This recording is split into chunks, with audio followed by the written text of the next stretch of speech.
இன்னைக்கு நம்ம குருகோஸ் பாஸ்கெட் பால் season 3 8th எபிசோட தான் பார்க்க போறோம். ஆமினேவும் மோமோ ஒரு கெஃபேல வந்து டீ குடிச்சிட்டு இருப்பாங்களா, அதே நேரத்துல இங்க நம்ம ரியோட்டா பையன் சேரினை போட்டு பொழந்துகிட்டு இருப்பான். ஒரு 3 நிமிஷம் தான் ஆய்ந்திருக்கும், அதுக்குள்ள பார்த்தா 15 பாயிண்ட்ல இருக்கிறானுங்க. அடங்க அப்பா, என்னடா இது, இருக்கிற மொத்த 5 பிளேயரையும் ஒரே நேரத்துல எதுக்குற மாதிரியான ஒரு உணர்வு ஏற்படுதுன்னு ககாமியில பயங்கரமா மூச்சு வாங்கிட்டு இருக்கேன். இருந்தாலும் இதே மாதிரி லெவல்ல அவனால இன்னும் ஒரு 5 நிமிஷம் தான் விளையாட முடியும்னு நினைக்கிறேன். அதுக்கப்புறம் நம்ம பாத்துக்கலாம் அப்படின்னு யோசிச்சா, ஈவன் ரியோட்டாக்கும் புரியுது இதையே கன்டினியூ பண்ணா ரொம்ப நேரம் நம்மளால நீடிக்க முடியாது. ஆகையால் நான் என்னோட ஓன் கேம் விளையாடலான்னு இருக்கிறேன், அப்படி விளையாண்டவங்களை தோக்கடிக்கலான்னு இருக்கிறேன் அப்படின்னு சொல்லி காண்டேத்திக்கிட்டு இருக்கேன். தோட இப்படியே போனா சரி தோத்துருவாங்க போலயே அப்படின்னு முராசகியும் யோசிப்பான். இருந்தாலும் ரியோட்டாவால இன்னும் கொஞ்ச நேரம் மட்டும்தான் இந்த மாதிரி ஜெனரேஷன்ஸ் ஆஃப் மிராக்கிள் இருக்கிறவங்களோட மூவ்ஸ் எல்லாம் காப்பி பண்ணி யூஸ் பண்ண முடியும். சோ சரி எனக்கு இன்னமே வாய்ப்பு இருக்குது அப்படின்னு சொன்னா அதுக்கு டட்சியா எனக்கு அது டவுட்னு சொல்லுவான். ஏன்னா ஆரம்பத்திலேயே நம்ம ரியோட்டாவோட இந்த மூவ்ஸ் எல்லாத்தையும் வந்து பயன்படுத்த வச்சிருந்திருக்காங்கல்ல, அதுக்கு வேற ஏதாவது ஒரு காரணம் இருக்குமோ. மேட்ச் ஆரம்பிச்ச ஒரு 3 நிமிஷத்துலயே 15 பாயிண்ட் ஸ்கோர் பண்ணணும் அப்படிங்கிற அளவுக்கு புஷ் பண்ணிருக்காங்கன்னா அதுக்கு பின்னாடி ஏதோ ஒரு மாஸ்டர் பிளான் இருக்குமோ அப்படிங்கிற ஒரு சந்தேகம் அவனுக்கு வந்திருக்கும். மேட்ச்ல நம்ம கேப்டன் ஹியூகா ஸ்கோர் பண்ண பார்த்தா பால் உள்ள போகாது, அதுக்கு போல ரீபவுண்ட் தான் ஆகும். சரி அப்படி ரீபவுண்ட் ஆன பாலை எடுத்து நம்ம ககாமியும் எப்படியோ ரியோட்டாவை தாண்டியும் அங்க ஷூட் பண்ணலாம் அப்படின்னு பார்த்தா அதுவும் உள்ள போகாது, அதுவும் ரீபவுண்ட் ஆகும். அப்பதான் டட்சியா சொல்றான், மேட்ச் ஆரம்பிச்சா 3 நிமிஷத்திலே இந்த அளவுக்கு ஒரு 15 பாயிண்ட் எடுத்து 13 பாயிண்ட் லீட்ல இருக்கிறாங்கன்னா எப்படியாவது அந்த கேப்பை க்ளோஸ் பண்ணணும்னு சொல்லி நம்ம ஹீரோஸும் பயங்கரமா முனைப்பு காட்டுவாங்க. அப்படி அவங்க பதற்றத்துல ஆடும்போது அவங்களோட கேம் பிளே அஃபெக்ட் ஆகணும்னு சொல்லி தான் ஆரம்பத்திலேயே ரியோட்டாவை அப்படி ஆட வச்சிருந்திருக்காங்களோ, அதுதான் அவங்க ஸ்ட்ராட்டஜியா இருக்குமோன்னு சொல்லிட்டு இருப்பான். கோச் ரீகோவாலே அதை சென்ஸ் பண்ண முடியுது. ஓகே எப்படியாவது கேமோட மூட ஷிஃப்ட் பண்ணி ஆகணும்னு அங்க ஒரு சப்ஸ்டியூட் மேக் பண்றாங்க. நம்ம இசுகி சீனியர் இருக்கிறார்ல, அவருக்கு பதிலா ஃபர்ஸ்ட் இயர் ஒரு பையனை வந்து களத்துல இறக்கி விடுவாங்களா. ஆனா அந்த பையன்லாம் பயங்கர நர்வஸா இருப்பான். இருந்தாலும் அன்னைக்கு ஒரு தடவை கேட்டிருந்திருப்பான்ல, எப்ப பார்த்தாலும் நீங்க குரோகோ அண்ட் ககாமியை தான் ஃபர்ஸ்ட் இயர்ல இருந்து மேட்ச்ல இறக்கி விடுறீங்க, நாங்கெல்லாம் விளையாடாம தான் இருந்திருக்கோம்னு அதே பையன் தான் இறக்கி விட்டு இருந்திருப்பாங்க. ஓகே நம்ம கேட்டதுக்காக நம்மள இறக்கி விடுறாங்க, பயங்கர ஜாலி தான் போவேன் அப்படின்னு மாதிரி சொல்லிட்டு கோர்ட்டுக்குள்ள என்ட்ரான உடனே அங்க ஸ்டேடியம்ல இருக்கிற எல்லாரும் கத்துற சத்தம் அவனுக்கு கேட்க ஆரம்பிக்குது. ஆஹா அப்படிங்கிற சொல்லி பதற ஆரம்பிக்கிறான். இருக்கிற எல்லாரும் அவனை மோட்டிவேட் பண்றதுக்காக ஏதாவது சொன்னா, என்னப்பா பேசுறீங்க எனக்கு ஒண்ணுமே கேட்க மாட்டேங்குது அப்படின்னு சொல்லி அவன் பாட்டுக்கு சுத்திக்கிட்டு இருப்பான் கோர்ட்ல.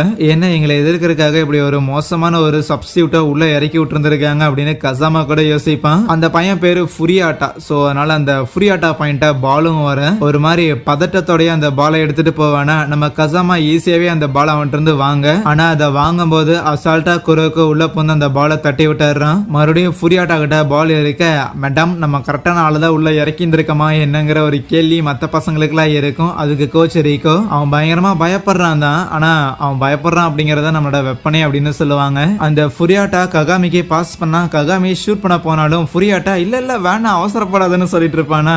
என்னடா இதுக்குள்ள அவனை மேட்ச்ல இறக்கிட்டு இருக்காங்க அப்படின்னு சொல்லி கசாமாக்கு மறுபடியும் கன்ஃபியூஸ் ஆயிரும். என்னதான் பண்றானுங்க அப்படின்னு பார்த்துட்டே இருக்கேன். அப்பதான் நம்ம ரீகோ புள்ள சொல்ற, ஆக்சுவலி அந்த ஃபுரியாட்டா ஒரு பயந்த சுபாவம் கொண்ட ஒரு பையன். ஏன் ஒருத்தன் அதிகமா பயப்படுறானோ அவன் ஒவ்வொரு மூவும் எடுத்து வைக்கிறதுக்கு அந்த அளவுக்கு யோசிப்பான். இன்னும் சொல்ல போனா கேர்ஃபுல்லா இருப்பான், சொதப்பிடக்கூடாதுன்னு. இன்னொரு வார்த்தையில சொல்லணும்னா மெதுவா இருப்பான். இப்ப நம்ம பசங்க எல்லாரும் பதட்டத்துல தான் ஸ்கோர் பண்ணணும் அப்படின்னு சொல்லி சொதப்பிக்கிட்டு இருந்தாங்க. அதனால ஃபுரியாட்டாவை உள்ள மாத்தி விட்டதுங்கிறது அவன் பாலை வந்து யாருக்கு பாஸ் போடணும் அண்ட் பாஸ் பண்றோங்கிற ஒரே ரீசனுக்காக அட்டாக் பண்ணுங்கிற காரணம் எல்லாம் கிடையாது. பாஸ் பண்ணிட்டே இருக்கணும், கரெக்டான சான்ஸ் கிடைக்கிற வரைக்கும் பாஸ் பண்ணுவோம் அப்படிங்கறது அந்த ஃபுரியாட்டாவோட மைண்ட்லயே இருக்கும். ஈவன் சப்ஸ்டியூட்டா உள்ள இறக்கிறதுக்கு முன்னாடி அவன் கேட்டிருந்திருப்பான், நான் உள்ள போய் என்ன பண்றதுன்னு. அதுக்கு ரீகோவும் உனக்கு உள்ள போய் என்ன பண்ணணும்னு தோணுதோ அதையே நீ பண்ணிக்கோ, ஆனா நீ விளையாடுற வேகம் எதுவோ அதே வேகத்துல அந்த மேட்சையும் வச்சுக்கோ அப்படின்னு சொல்லியிருந்திருப்பாங்க. அதனால தான் மேட்ச் ஸ்லோவா போயிட்டு இருக்க. ஆல் ஆஃப் த சடன் வேகமா சில பாசஸ் நடக்க நம்ம கேப்டன் ஹியூகா அங்க பாயிண்ட் ஸ்கோர் பண்றாரு.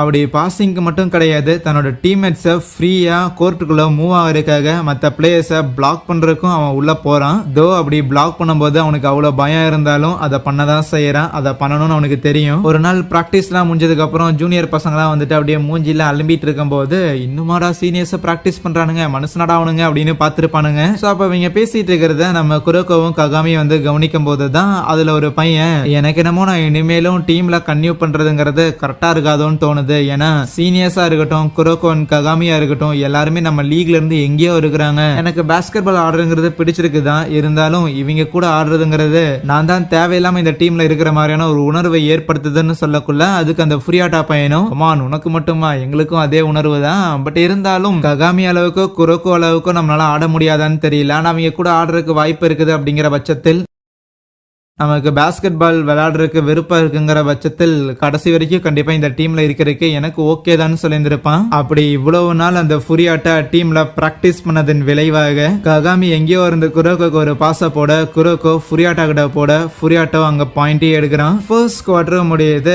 கைஜோட பசங்க இப்படி ஃபுரியாட்டான ஒருத்தனை இறக்கி காமெடி பண்ணிருப்பானுங்க அப்படின்னு சுத்தமா எதிர்பார்த்திருக்க மாட்டாங்க. இருந்தாலும் கண்டிப்பா இந்த ஃபுரியாட்டாவை தொடர்ந்து கேம்ல வச்சிருக்க மாட்டாங்க. அவனை சப்ஸ்டியூட் பண்ணி வெளியே அனுப்பும் போது அதுக்கப்புறம் நம்ம ஆரம்பிக்கலான்னு பேசிக்கிட்டு இருக்கேன். இங்க நம்ம ஹீரோஸும் அதே தான் பண்றாங்க. ஃபுரியாட்டாவை வெளியில குறை வச்சுட்டு இசுகியை திருப்பி உள்ள எடுக்க செகண்ட் குவார்டரை முழுக்க முழுக்க கியோஷியை சென்டரா வச்சு ஆடலாங்கிற ஒரு மைண்ட் செட்ல தான் இருக்கிறாங்க. கியோஷி பாயிண்டா பால் இருக்க அவன் ஸ்கோர் பண்ணலான்னு போகும்போது பிளாக் பண்ண வராங்க. ஆகையால் அவன் பாஸ் பண்ண போறான் அப்படின்னு எதிர்பார்த்தா இல்ல, நான் ஸ்கோர் தான் பண்ண போறேன்னு பாயிண்ட் எடுக்கிறான். அடுத்ததாக அந்த கசாமா பாயிண்ட பால் இருக்கும். அவனை எதிர்த்து நம்ம இசுகி மட்டும்தான் இருப்பான். பாஸ்கெட் கீழே வேற யாருமே இருக்க மாட்டாங்க. ஆனா இசுகியால அந்த கசாமாவோட ட்ரிபிளிங்ல தாக்கு பிடிக்க முடியாது. ஈஸியாவே கசாமா அங்க பாயிண்ட் எடுக்கிறான். அப்ப கேப்டன் ஹியூகா இசுகி சீனியர் கிட்ட போயிட்டு, ஹே எனக்கு என்னமோ அந்த கசாமா உன்னை டார்கெட் பண்ற மாதிரி தெரியுது, கோர்ட்ல இருக்கிற மத்த எல்லாரோடவுமே நீ தான் வீக்கஸ்டான ஒரு பிளேயர்னு அவன் நினைக்கிறான், பாத்துடா அப்படின்னு சொல்ல, யோ அவனை வீக்கஸ்ட் பிளேயரா பாக்குறாங்கிற விஷயத்த அவன் மூஞ்சி மடையே சொல்றியே, இது நல்லாவா இருக்குதுன்னு ககாமி கேட்டதுக்கு என்னது அவன் ஃபீல் பண்ண போறானா? அவன்லாம் 2வது படிக்கும் போதுல இருந்து பாஸ்கெட் பால் ஆடுற ஒருத்தண்டா, நம்ம எல்லாத்தோடவுமே அதிக வருஷம் அவன் தான் ஆடி இருந்திருக்கான். அதனாலேயே அவனை என்கரேஜ் பண்ற மாதிரி பேசுறதுங்கிறதெல்லாம் வீணடிக்கிற விஷயம். அவன்கிட்ட தப்பா இருக்கிற விஷயத்த சொன்னாலே போதுமானது, அவனே சரிப்படுத்திக்கும். இப்பவும் கசாமா கையில பால் இருக்க கசாமா எதிர்த்து இசுகி தான் வந்து நிக்கிறேன். உன்னால முடியாதுடா அப்படின்னு சொல்லி இசுகிய தாண்டி போனா, ஓகே நீ எந்த பக்கம் போவங்கிறத என்னால ப்ரிடிக்ட் பண்ண முடியாதான், ஆனா நீ போறத என்னால பார்க்க முடியுமேன்னு அவன் ஒன்ஸ் கிராஸ் பண்ண உடனே கையை விட்டு அந்த பாலை தட்டி விட்டுறான். ஈஸியா நம்ம கேப்டன் ஹியூகா ஸ்கோரும் பண்ண, ஓகே உன்னை அசால்ட்டா நினைச்சிருக்க கூடாது, வாமாவை பாத்துக்கலாம் அப்படின்னு கசாமா திருப்பியும் பால் எடுத்துட்டு வந்தா இந்த தடவை இசுகி அவனை தடுக்கிற மாதிரி எல்லாம் தெரியல, மொத்தமா வச்சு கார்னர் பண்றதுக்காக கிட்ட வந்துகிட்டே இருக்கிறானா. கசாமானால எதுவும் பண்ண முடியல. ஏன்னா இப்படி கையை வச்சுட்டு கிட்ட வந்துட்டு இருந்தா நான் எங்க ட்ரிபிள் பண்ணிட்டு போறதுன்னு நேரா ரியோட்டாக்கு பாஸ் பண்ணி விட அவனை எதிர்க்கிறதுக்காக ககாமி பையன் அங்க வந்து நிக்கிறானா. ஓஹோ மேட்ச் ஆரம்பிச்சு கொஞ்ச நேரம் ஆயிருச்சு. ஆகையால் ககாமி கொஞ்சம் போக்கஸ்டா இருக்கிறான்னு நினைக்கிறேன். என்ன இருந்தாலும் கண்டிப்பா உன்னால என்ன தோக்கடிக்க முடியாதுடான்னு நேரா போய் ஷூட் பண்ண பார்த்தா அந்த பாலை தட்டி விட்ட ககாமி நேரா எடுத்துட்டு வந்து டிஃபென்ஸ்ல இருக்கிற பிளேயரையும் தாண்டி பாயிண்ட் எடுக்கலான்னு போன ரியோட்டா அதை தட்டி விடுறான். சோ 2 ஏசஸும் மோதிக்க ஆரம்பிக்கிறாங்க. இந்த ஃப்ளோவை டீம்ல இருக்கிறவங்க கெடுக்க விரும்பல. ஆகையால் 2 பேருமே சான்ஸ் கிடைக்கும் போதெல்லாம் ஏசஸ்க்கு தான் பால போடுறாங்க. இங்க கடையில உட்காந்துருக்க அவமனே மோமோ கிட்ட, ஆமா உனக்கு இந்த விதி மேல எல்லாம் நம்பிக்கை இருக்குதான்னு கேட்பானா. ஏன்டா ஏதாவது குணப்படுத்த முடியாத நோய் வந்துருச்சாடா அப்படின்னு மோமோ பயந்து போகும்போது, அப்பெல்லாம் எதுவும் கிடையாது, ரீசெண்டா எனக்கு மைண்ட்ல சில விஷயங்கள்லாம் ஓடுது. ஆக்சுவலி நான் அப்படி யோசிக்கிற ஆள்லாம் கிடையாது. இருந்தாலும் இந்த ஜெனரேஷன்ஸ் ஆஃப் மிராக்கிள் நம்ம எல்லாரும் ஒரே டீம்ல தான் இருந்தோம். அதுக்கப்புறம் எல்லாரும் வெவ்வேறு பாதைகளை பிரிஞ்சு போய் எதிரிகளா மாறணும். திருப்பி நம்ம எல்லாரும் ஒன்னா ஒரே இடத்துல இங்க டோர்னமெண்ட்டுக்காக ஒண்ணு கூடியிருந்திருக்கோம். மேபி அப்படி ஒன்னா இருந்த நாம பிரிஞ்சு போய் திருப்பி இந்த இடத்துல ஒன்னா சேர்ந்ததுக்கான காரணங்கிறது இந்த ஜெனரேஷன்ஸ் ஆஃப் மிராக்கிள் இருக்கிற ஒவ்வொரு பிளேயர்ஸ் அளவுக்கு பயங்கர டேலண்டடா இருக்கிற இந்த ககாமி பையன். ஆனா நம்மள மாதிரியான பர்சனாலிட்டி இல்லாத ஒருத்தனா இந்த ககாமி இருக்கிறான். ஒருவேளை குரோக்கோ மாதிரியான ஒரு ஷேடோவுக்கு உண்மையான ஒரு லைட் அப்படிங்கிறது அது ககாமியா இருப்பானோ அப்படின்னு யோசிக்க அங்கேயே இந்த ஒரு எபிசோடையும் முடிக்கிறாங்க. So thank you.